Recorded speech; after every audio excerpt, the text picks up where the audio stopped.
Welcome to the Fapstinence Podcast. I'm your host, Peter Kirsting, and I'm joined by Kevin Wilder, my co-host. How you doing today, Kevin? Doing awesome as always, man. Happy to be here. Whew, you burning up with excitement over there, dude, or just the heat? With the heat, conveniently, the power is out in my apartment right now. I don't know why. So I'm on my hotspot, which, kind of sucks. But hey, whatever. It is what it is. I'm more concerned about not burning up with this lack of air conditioning. I'm in Southeast Asia right now, in Saigon, Vietnam, or Ho Chi Minh City, as the rest of the world calls it. Right. And yeah, it's very hot here right now, but that's okay. Well, I feel you because he I'm who in has a Phoenix. Y can bear almost anyhow, and my Y right now is spreading the good word of being free from porn. I'm burning it up with that too, bro. Whew. Yeah. Actually, the fire within me to spread this message, the heat within me to spread this message is way stronger than the heat that's bearing down on me right now from I'll a be lack of honest air with you. conditioning. I'm going to level with you, Kevin. I'm in Phoenix, Arizona, so I'm literally already in hell. Yeah. You might even have it worse over there than I do. Dude, it's so hot in here. That's why I'm wearing the Hawaiian shirt, just to kind of Yeah. pretend that I'm in a tropical place like you. Yeah. All right, Alrighty, so so on the last episode of the podcast, we talked about 5 things that lead to relapse when it comes to identifying personal triggers. On this episode, Kevin, we're going to be talking about 5 healthy habits to combat addiction and specifically to address some of those triggers we mentioned in the previous episode. Do you want to lead in with habit number 1? All right. Habit number 1, healthy habit number 1. Make a rule for yourself that you can't bring your phone to your bed. Now, Why would I want to do that, man? Well, let's be honest here. The vast majority of times, for the most part, when you're going to be tempted by anything pornography related, it's probably going to be when you're in your bed, when you're relaxing, when you're leisure. And typically, for most people, their bed is in a private room in which they can partake in a certain activity. Obviously, you cannot partake in the activity of watching porn and pleasuring yourself to it in front of other people. If you do, it's a crime. So no matter how addicted you are, for the most part, people aren't going to take it that far, or if they're in a public setting, they'll find a private place. Yeah. Right? So now here's the thing, you can still have your phone in your room. Especially if you use it for like an alarm or something like that. Just don't have it anywhere near you. And when you bring it to your bed, right, you're going to be way more tempted. So if you leave it on the other side of the room, for example, and here's another secondary benefit to that, I'm sure a lot of you guys can relate. Like, you are tempted to smack the snooze button a bunch of times, and when you get up in the morning, if you leave your phone on the other side of the room, first off, and don't bring it to your bed, first off, it forces you to get up to turn the alarm off in the morning, which is a secondary benefit.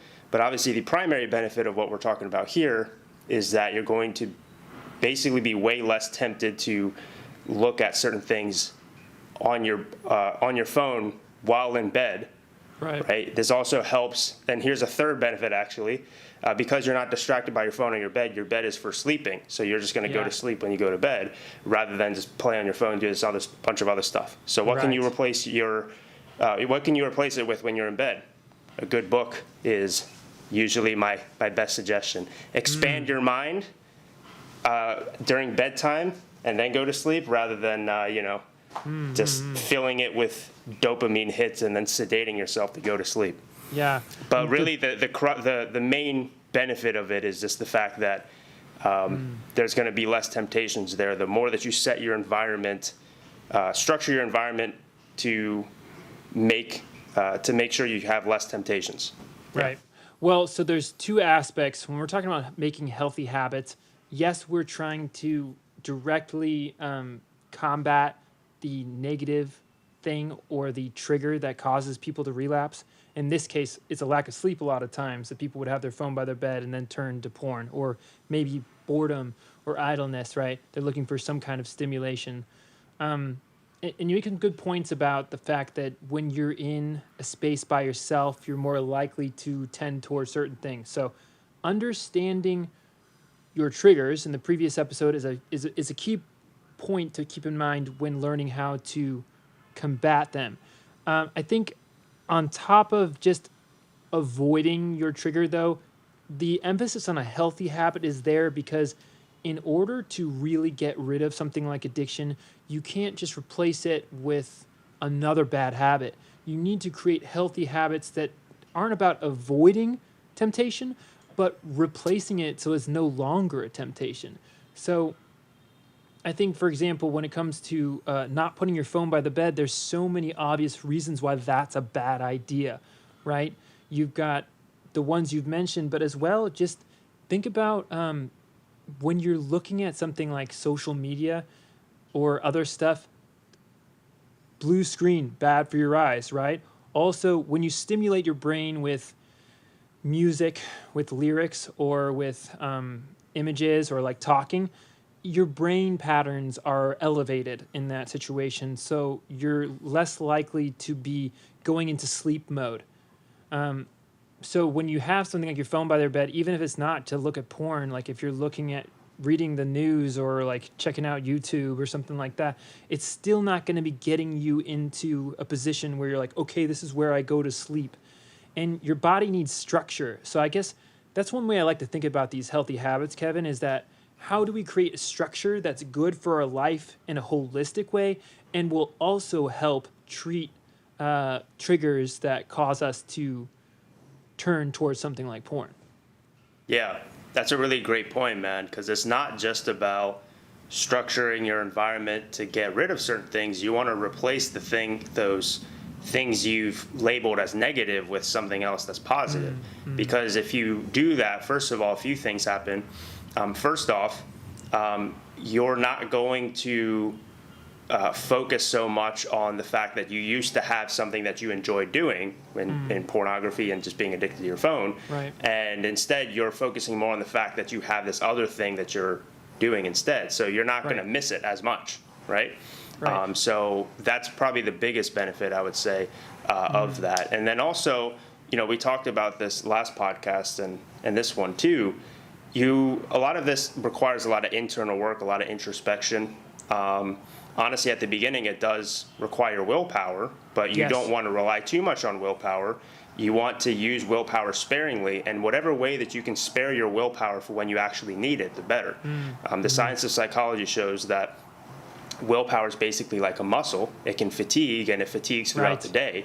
So you want to preserve it as much as you can. So the best way to preserve it the best that you can is to structure your environment so that you really just don't have to rely on using it. So that when the few times you do actually have to use it and resist temptations, you have the strength and the willpower levels left to actually be able to do that.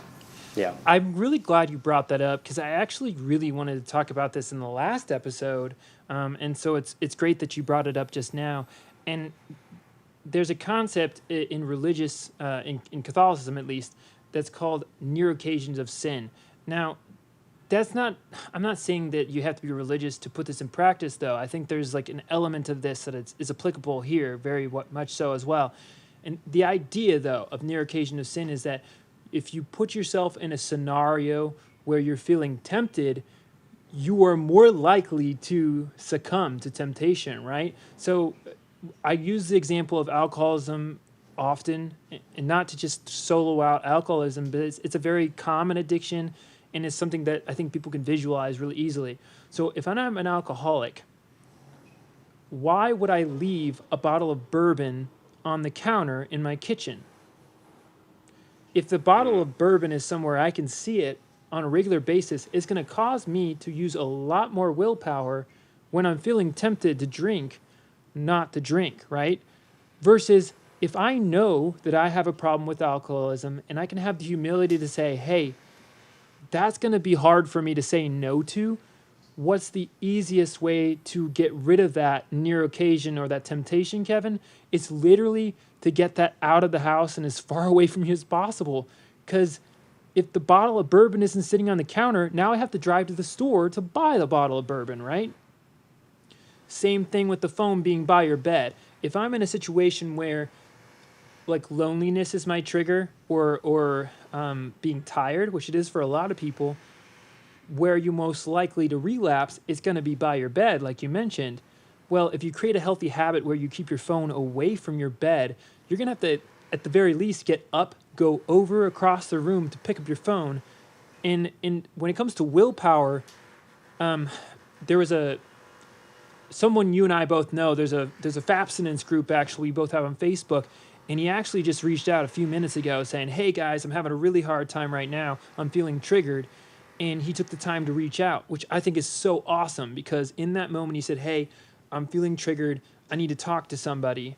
And one of the things I just told him was, "Hey man, do something right now to keep your mind preoccupied, whether that's calling somebody or journaling how you're feeling or something else, because if you're dwelling on the fact that like, oh man, this is really hard, I'm feeling tempted, then you're thinking about the stimulus this whole time and you're having to use more willpower to get past that, right?"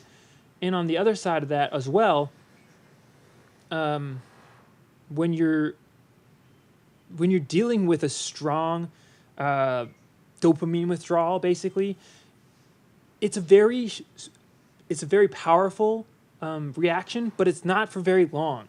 If you can get past that, your body's like, all right, I'm past that, I don't need it. You know what I mean? So it takes an intense amount of willpower for a short amount of time. You need to get over the hump, and then you're good, which is why keeping yourself in healthy habits is so important, Kevin. Yeah.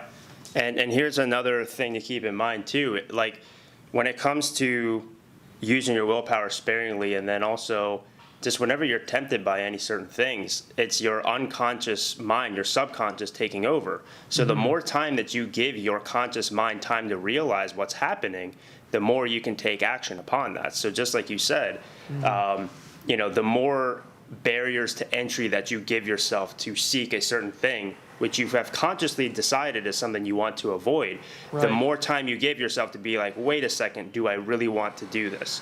And then at that point, because if it's just by your bed and your phone's already there in your hand, all it takes for you is just to go on, Pornhub.com, and then you're just going to go to town, right? But if you have it on the other side of the room, you're already vegging out on your bed reading a book, you're already tired. You have to be like, oh crap, I'm already tired. I need to get out of my bed, walk over to my phone, grab it, unplug it from the charger, unlock my phone, go into it, hop back into my bed, and then go to town, right? So it has to become much more intentional at that point. That's a really good point as well. Yep. All right. So, and sometimes if the barrier to entry is way too low, it's like it's such an unconscious trigger that once you begin to start it, it's too late. Before you know it, it's too late. Yeah. Right. So the more barriers to entry you can give yourself, the more time you give yourself to actually, and make like you the said, right decision. Willpower has a fatigue just like a muscle. So the less work you make yourself do, the better. Right? Work smarter, not harder. All right, that was habit number one. Healthy habit number one: just leave your phone away from your bed. Healthy habit number two: we're going to be talking about just unfollow the Instagram model. Come on, dude. You don't need to follow them. All right, you wish you could. You want to follow them for the healthy habits, but if you're in this situation, it's not necessary. Unfollow them. Maybe also just replacing. All right, let me step this back a second. Unfollowing Instagram models, doing something physical, active, or mentally stimulating instead is the way to go. Yeah. And I want to add to that. So, you don't have to unfollow all the Instagram models. What I'm thinking of more specifically is like fitness-based, right? Right. The issue is like about 99% of them add too much sexual things in there. They're always scantily clad because that's what gets attention. That being said, there are some female influencers that really just don't try to have like their butt in every shot, or they don't try to like have some sexy pose. Like they're actually exercising. And if you want to use that for like workout inspiration or just for good tips, there's actually a few that's actually good. There's one that comes to mind. She's really popular. Her name's Cass Martin. I think it's at Cass Martin. She's drop dead gorgeous, beautiful, but she's not like, you could tell when she's working out with the intention of showing you how to work out, not be like, hey, look how hot I am. So you can still follow women like that. You don't have to just completely delete all of the Instagram models. Right. But keep in mind, just like we said again, the more that you allow these stimuluses into your life, the more unnecessary temptations you're going to get there. And just like we talked about in last episode, there's going to be a lot of these triggers that you're inviting into your life just by having that there, right, and choosing to still follow them, you're just going to make the temptations that much stronger. So you're kind of it's kind of like a self-torturing that you're allowing for yourself for the temporary dopamine hit of seeing a beautiful woman in her in her most vulnerable form. Well, I think bottom line, you need to ask yourself truthfully, why is it that I'm following this person on Instagram, and why is it that I find themselves on my page, right? If it's because I think they're attractive and it's more to do with that than it has to do with the fitness, then ask yourself the question, are you making things harder for yourself than is necessary? Because it's not really about whether or not that person should be doing what they're doing. It's about you and what's good for you, right? If you're struggling with porn addiction, then you wish you could do something like that, but maybe it's just better that you don't. Maybe you're putting too much pressure on yourself. Absolutely. And the flip side of that as well is just, there's all these stimuli going on throughout your life, right? If you like the show Game of Thrones or any of those HBO shows, for example, heck, I love Westworld, but there's a ton of nudity in it. There's a lot of sexualization in it. If that's something that you find setting you off, triggering you, then maybe you can't watch that show until you're in a better place. And I think that's like just a barometer you have to set for yourself. If you're finding that just watching a certain kind of show is making you go to a certain place, it's more to do with your mentality a lot of times. But the shows, TV, and Instagram models, things like that, it's a very hypersexualized world. So you got to be more vigilant, I guess. Mm-hmm. Absolutely. All right, cool. So let's move on to healthy habit number 3. Those were 2 things more so about structuring your environment. This one's actually more of a practical thing you can do when you're tempted, or just in general when you're not tempted, to understand yourself better. And that's guided meditation and also prayer. And I believe prayer to be a kind of meditation. I actually believe meditation to be a kind of prayer. So the two are, some can... I mean, I don't know if you agree with that. There are prayers that are types of guided meditations. I'll put it that way. A lot of prayers are just guided meditations. And obviously, this is going to be more of a reflection of your, maybe your worldview and your religious beliefs. Like Peter, you're a devout Catholic. For me, at least where I'm at in my life right now, I'm more of the secular kind. So for me, if I'm instilling a certain healthy habit, it would be more so a guided meditation. Rather than prayer. But regardless, both of those things are taking you, you get to kind of observe. There's different forms of meditation. I mean, sometimes you can just try to relax yourself to get into a certain state. So like you can go on YouTube and type for example. And you could type in certain guided meditations, like, meditation, guided meditation to help you sleep, guided meditation to do whatever, right? But also, if you wanted to take it kind of to the next level, the whole point of guided meditation is to be able to kind of like observe your current state and not necessarily try to attach your being to that. Observe that you have these feelings, but not let these feelings control and dictate your actions 100%. Now, let's be honest here, as human beings, naturally that's going to happen anyway, but at least having a little bit more awareness from that sense. So that's kind of the route that I would say with, from the meditative standpoint, for me, when I feel really tempted, I'll do something like breathing exercises that just really helps me bring out a certain side of myself to change my state pretty immediately. But also sometimes I will actually like observe and see, okay, well, why am I so horny right now? What is that feeling like? I acknowledge that feeling's really strong, and I actually focus on that energy, but I almost imagine myself being like almost manifesting that energy in my mind. Like I almost visualize it as like a ball of, whatever, and then I just see that it's there, but I'm not letting it like attack me, So obviously you can play these kind of tricks in your mind while you're meditating to try to really understand the situation of how you're feeling. There's different Yeah. ways to go about it, but that's kind of how I go about it with meditation. And something that I'm planning to do, Peter, I actually don't know if I didn't run this by you, but I think you would agree with me if we can make like a guided meditation one day to help you, get over your fapping temptations. I think that could really help. So I think that would be can make that amazing. one day. I'm on Yeah. board, man. One thing Nice. I would add to this, Kevin, is whether you're doing just a secular guided meditation or prayer, the practical usage of it is similar.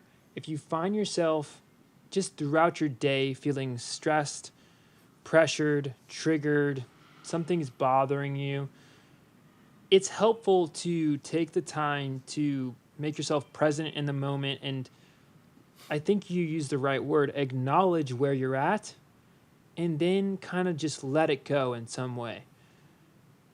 To me, it's important to give that to, in my situation as a Catholic, I try to give that to God. I say, hey, I'm really stressed out right now. I'm feeling like this is a hard thing to deal with. My boss hasn't paid me. I've been waiting for him to pay me all week. He should have paid me last Friday. Come on, man, pay me. All right, God, I'm letting it go. That's too specific of an example. I just had that happen to me. But whatever it might be, saying, hey, this is where I'm at. This is how I'm feeling about it. And I don't want to have that burden me anymore. I'm letting it go. I'm acknowledging it, but I'm not going to dwell on it. I think that's important, especially if you find yourself relapsing. I think a lot of guys, they struggle with this thing where they beat themselves up, right? Dopamine hits them real hard. Their willpower is fatigued. They relapse. And then they go, man, I'm a piece of garbage. I should have been stronger. That wasn't worth it. It didn't feel that good. Man, I've been trying to kick this for so long. I made it a week. Now I'm back to zero, right? And then they're just thinking about it. They're thinking about it. And what does that do, Kevin? It sends them down a spiral a lot of times. A guy relapses once, and then they relapse 3 times. And now they're like, okay, I'm back to zero. No, that's not the right way to think about it. You're setting yourself up for failure in that situation. I know it sounds counterintuitive, but if you relapse, when you relapse, you just got to let it go and stop thinking about it. Forgive yourself, reaffirm that you want to stop, and then move on. Don't dwell on it anymore. Because it's really easy to dwell on negative things in your life, but if it's not helping you improve, then it's not helpful. Absolutely. And just like we talked about earlier, meditation allows you to give yourself just a little bit more time to really think about, first of all, this thing that's tempting you. And this is assuming that you go into meditation as soon as you feel tempted. And it gives you more time to analyze and rationalize what's going on. So there's enough time that goes by and you observe it enough. Let's say that you do get overwhelmed by the power of your hypothalamus and wanting that desire. Right. You, at that point, I know this sounds kind of harsh, but you can blame yourself a little bit more when that happens, in the sense of you're actually making more of a conscious decision to do it. And then at that point, if that does happen, then really what that means is your why for wanting to quit actually probably isn't strong enough. And then you should actually reevaluate why you even want to quit porn in the first place. And what you're willing to do to quit. That's another good point. There's a fine balance between being too hard on yourself and not wanting it enough. And I think that's going to get us into our next point rather well. Habit number 4, and this is really a resource as well. You need to have an accountability partner. And in my mind, you also have to have some kind of application of some kind that blocks certain websites from being on your devices. Because let's be honest, guys, if you are tempted, you're going to turn to your cell phone or your laptop a lot of times. If that's the case, you need to block all of the sites that you would want to go to in that moment if you're serious about this. And call up your accountability partner. Now, in a future episode, Kevin, I think it's going to be really important to talk about how do you choose an accountability partner and what should they be doing for you and what should you be doing for them if they're also someone who struggles.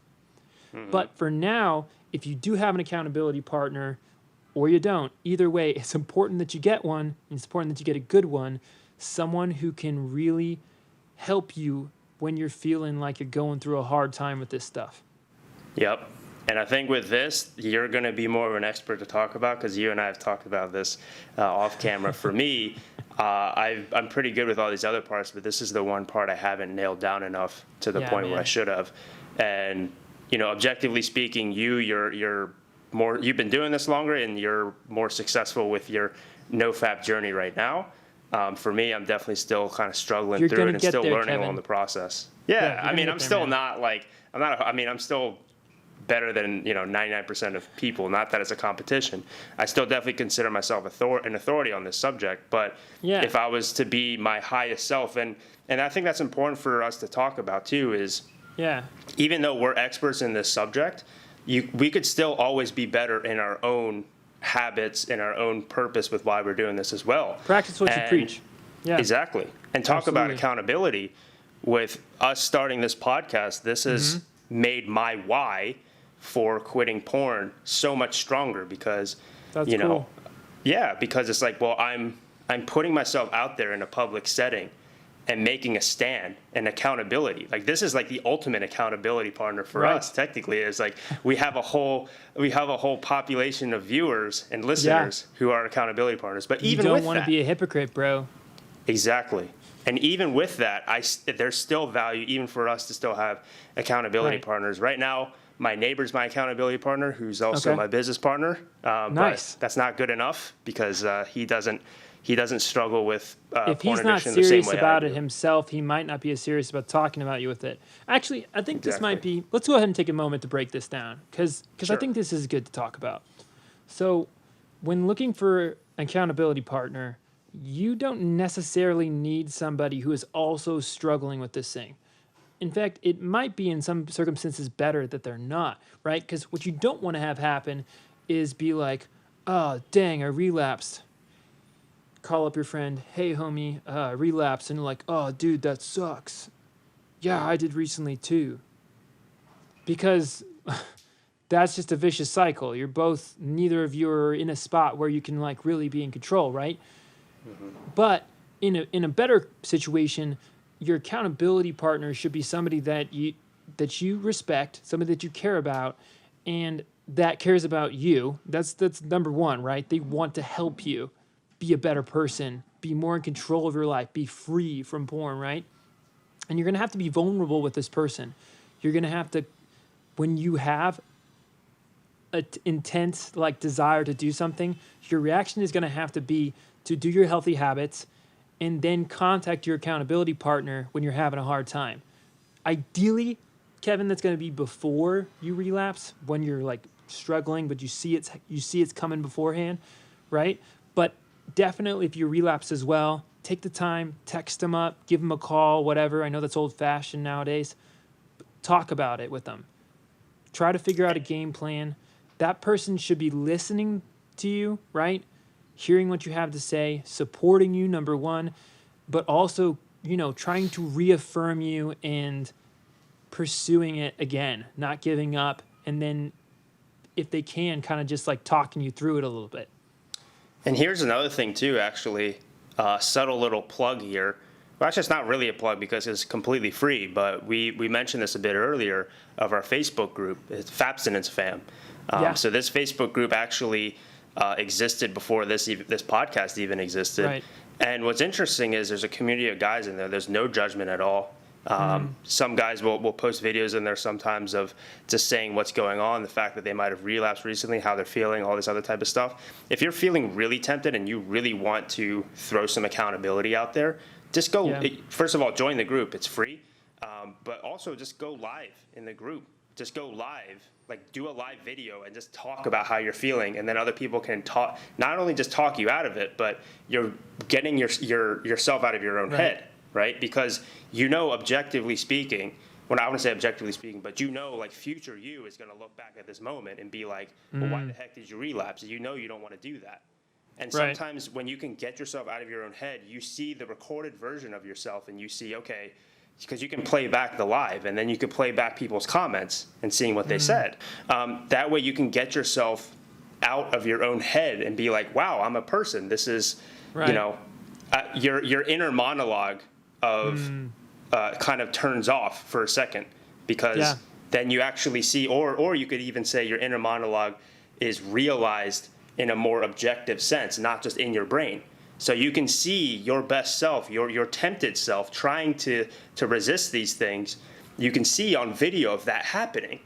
And then you just be like, you just look back, it's like, damn, and that helps a lot. So let's say that you're right now where you're at in your journey, you're nervous to, putting yourself that accountable, putting yourself on video live in front of other people might be a little bit too much. That's fine. Mm-hmm. What you can do is just press record on your phone, on your camera, and just talk about how you're feeling and replay it back. And for me, when I struggle the most, when I do that, that helps so much. It gets me out of my own head. And then that way, my temptation sometimes just completely evaporates. Or if it doesn't, it actually alleviates it a ton. Absolutely. Okay, so accountability, that's a very big part of it, Kevin. And, you mentioned doing a video, but journaling as well, writing down how you're feeling, were you tired, how intense was your struggle, whatever, and making that a part of your routine. Structure it into your life, right? Even if you didn't relapse, call up your accountability partner on a regular basis. Make sure that you're both all in on it. There should be checking up on you and saying hey, Kevin, are you good? I haven't heard from you this week. And you should be doing the same for them. I think that's really, really important. And then also, bottom line, man, you need to have something that stops you from looking at those sites. It's easy. You can set it up. It's there's built-in family-friendly settings on computers. You can even put them on routers and things. And we can talk about it in a future episode if you want to have specific examples. There's even some software out there that you can install on your devices so that if you are feeling tempted and you type in that thing, it's actually going to say, nope, you can't do it. Or there's even one you can get where it'll let you go on there, but it's going to send the message to your accountability partner. It's going to let them know what you're watching. So there are options out there, but bottom line, if you don't want to blow up your phone, you at least need to install some software on your phone to stop you from making it so easy, right? Mm-hmm. And here's one more thing I want to add to that before we move on to our last healthy habit is it's a lot easier to rationalize in your head letting your own self down. It's a lot harder to rationalize in your head letting other people down, especially that you care about. So if you can reframe that in your mind, because I talk about this all the time, humans are more motivated by avoiding pain than they are seeking pleasure. So you can use it to your advantage, right? So the pleasure of, if you can make the pain of relapsing far more significant than the pleasure of relapsing, then that's an advantageous way of structuring your environment to actually change. So what's one way to do that? Well, one of the ultimate pains, I believe, is guilt. And if you can instill guilt in yourself, not to be ashamed of yourself for relapsing, but guilt that you let other people down, your accountability partners down, that can help be enough for you to be like, you know what, I'm not going to do this because I'm going to feel guilty about letting my friends down because they believe in me and I inspire them and they inspire me, right? So that's one way to look at it. There's an analogy I heard, Kevin. I think that's a good point, and I'll end this healthy habit with an analogy. I hope this helps. So if you and your support group are a brick wall and you're a brick in the middle of that wall, you're being held up by the bricks below you, but you're also supporting the bricks above you and around you. If you're not staying solid in your foundation, the bricks above you can't stand. If the bricks below you are not solid in their foundation, they can't hold you up. So, as an accountability partner, you need to think of yourself as a brick in the middle of that wall. You need not be the absolute base of the foundation, but if you fall, the rest of the wall above you falls. And if your friend isn't helping you hold yourself accountable, then you're going to fall, right? So it's important that the whole network is healthy in order for the whole wall to have structural integrity. I love that analogy, man. I never heard of that. That's great. I'm going to start using that a lot for other things too. That's amazing. I really like that. All right, so let's transition to the last healthy habit that we have on the list here. Number 5, which is when you're feeling tempted, just immediately exercise. Do something to transmute your sexual energy that you're feeling in that moment, that sexual temptation, and transmute it to something else, right? Yeah. And you can use this strategy. This strategy was popularized in the book Think and Grow Rich by Napoleon Hill. It's hard to tell. It might be a little bro-sciencey, but regardless, it helps you resist the temptation anyway. Now, I fully believe that the masculine energy that you have, that sexual energy, is the creative energy that makes people just do things and interact with the world, right? So you can use that to your advantage of when you're actually really tempted, right? Instead of releasing that pent-up energy through masturbation and ejaculation via porn, you can use that to, have a killer workout. You could use that to, write, if you're a creative type, to write something really creative, right? All those other things. But especially when you're tempted in that moment, where you're like, you really want to do this, and you've already tried the other things. You've already like self-journaled all these other things, and you still can't resist it. Just do something immediately to change your state. And exercise is a great way. You can set a rule and a boundary for yourself of saying, okay, if I get so tempted to the point where I'm just like 99% of the way there, like my thumb is quivering over the browser about to type in www.po. No! At that point, you just throw your phone and just go down and do like 50 push-ups, or do as many push-ups as you can until you feel like you're going to collapse, right? If you set a rule for yourself like that, that could be just enough for you. Interesting. And I think one other thing that's really important to talk about too is you might start self-rationalizing sometimes and be like, oh, well, what's the harm of just relapsing once? Well, that attitude ends up turning into, well, what's the fault of what's so bad about relapsing a second time, a third time, a fourth time? Where does it end? You have this never-ending regression, unfortunately, right? I'm going to end tomorrow. I'm going to end tomorrow. I'm going to end tomorrow. So if you give yourself these strict rules, which on the surface might sound so try-hard, that's going to be the very thing that prevents you from infinitely regressing and then just fully diving headfirst into your addiction, right? So if you can set like a last-minute boundary like this of just immediate exercise, I think that's great because it immediately really changes your state. That can be really effective. So push-ups is good because you can do that right there. You could do squats. Sit-ups, you can just go for a run immediately, and I think that helps a lot. Get up, just run out the door the moment you get out in a public place, and make sure you've got pants on.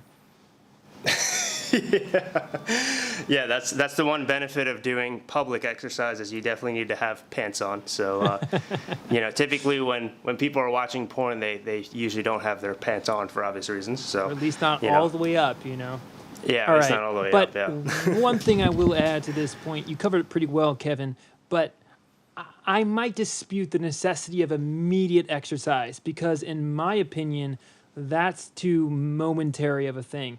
In my opinion, you should be doing all of these habits throughout your regular routine, not the moment that you're feeling tempted, but throughout your day. Because when you make these healthy habits, you're not going to have time. You're not going to put yourself in the situation where you're going to be tempted as often, right? And here's an example, okay?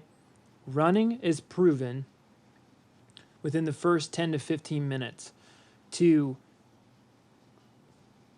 reduce stress, increase dopamine levels, creativity, and it's good for your cardio. It's a very holistic thing, right? So I actually run on a regular basis. I'm a big fan of running personally because if I'm feeling stressed or angry or anything else, a lot of times it's this pent-up energy. I've been inside too long, and I haven't found an outlet, a healthy outlet to cope with that. And so a lot of times people are big fans of sports or running as part of their regular routine because it gives them a healthy outlet throughout their week so that they don't get to the point that they're so stressed or so angry or so bored or whatever, right? So in my opinion, you should be being proactive in pursuing these healthy habits. Yes, of course, when you're feeling unusually tempted, you need to be proactive in that moment as well. That's like a very SOS moment, though.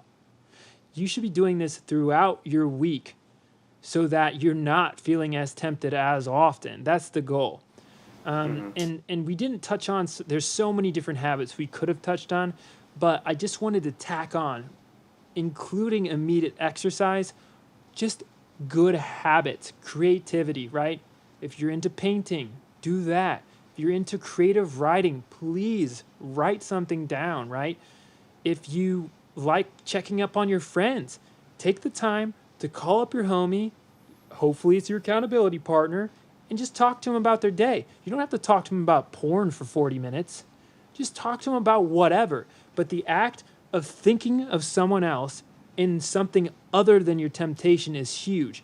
Because what I've noticed, Kevin, is people who are really, really struggling to overcome addiction to pornography, they spend so much time thinking about it.